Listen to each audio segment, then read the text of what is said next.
What's up? It's Robert from Existence First, and this has been a very late night. I spent a lot of time working on a video that I don't think I'm actually going to post, and there's a couple of reasons for that. Number one, it does include scenes from The Prophet, my favorite TV show at the moment, and although I could probably use them due to the fair use law, I don't think I'd be violating copyright law. I'm not quite sure. And then the other reason is that this was going to be my video breakdown of low empathy business people, and something didn't feel quite right about just like throwing them out on the internet saying these people lack empathy. So instead of that, I'm just going to do a quick recap of it and explain the principles just by describing it. Okay, so the show The Prophet is about revamping small businesses, and in at least 3 of the episodes, I mean there's many episodes, but in at least 3 of them I detected the same pattern in these investors that at the very beginning of the business kind of got involved somehow. Some of them contributed money, some of them didn't, but it didn't work out. The other owners of the business were doing all of the work, and this investor was doing very little work. And in one case, they went off to Mexico on a vacation during a very critical period in the business, and the other business owners felt sort of like abandoned, and they felt that it was unfair, all of this. And so there's a scene where the business owners come back to the investor who was in Mexico, and they say, you know, we didn't really think it was fair that you were on vacation when we were working. Can you at least see our perspective? And he said, no, I can't. I thought I told you guys I would be on vacation. And that is just one example of how the low empathy people struggle to see things from other people's perspectives. Okay. Second one is there was this brilliant example of more than one of these investors where they say something that should be emotional, right? Their face should show emotion, and their face doesn't. This one guy was saying, you know, to the other owners, well, I love your company, I love you guys, and his face was just so flat. He had no feeling behind it. And it's really something to see. You know, try to notice this in people when you are interacting with somebody and they say something but their face doesn't match, right? Or another way that I test someone's integrity, or their empathy, right, is I'll bring up an example of someone suffering, right? A sad example, right?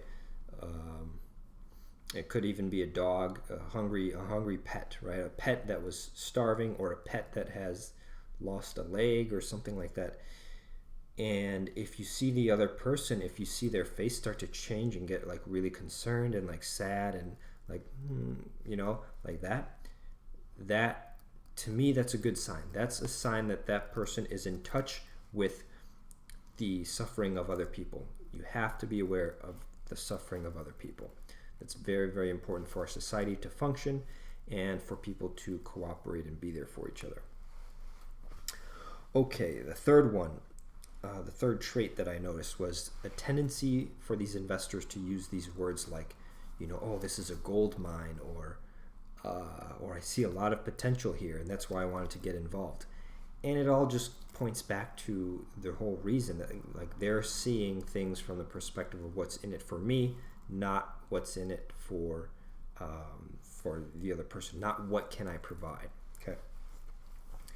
And the last trait I saw was a tendency to bring up this notion of sweat equity and say things like, well, I've been working on the website, or this one guy said, my son has been working on the website.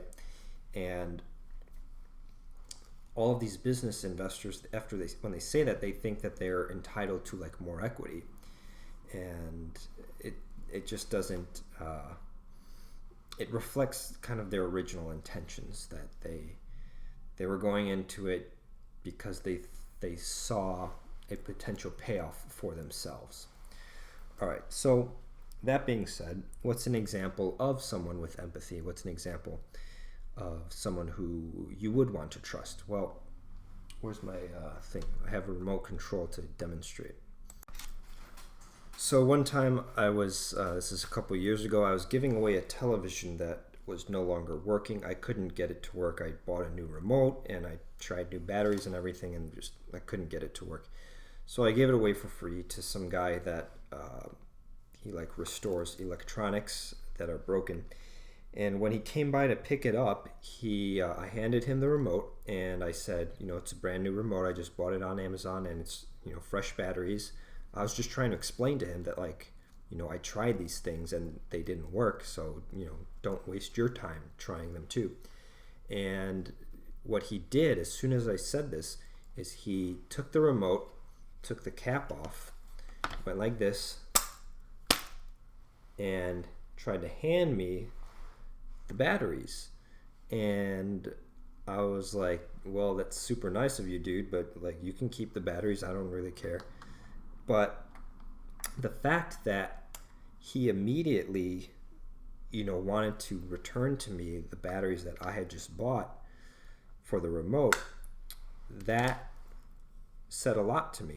And I wish I had exchanged contact info with this guy, because that's like top-notch integrity right there. But that's sort of the thing that, I hope people embody a lot more in our society. And I'm not just going to hope for it. I'm going to be that person, right? And that's why this channel exists, to kind of spread the word so that we come to value these things, right? This is, if we want a planet full of people who care about the well-being of people, then we got to make that happen. There's no hoping around here. This is existence first. This is where the most intelligent species on the planet, which is human beings, stand up, and we actually live up to that position. We are the caretakers of the planet, so let's act like it.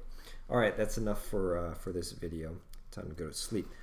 Think deeply and put your existence first.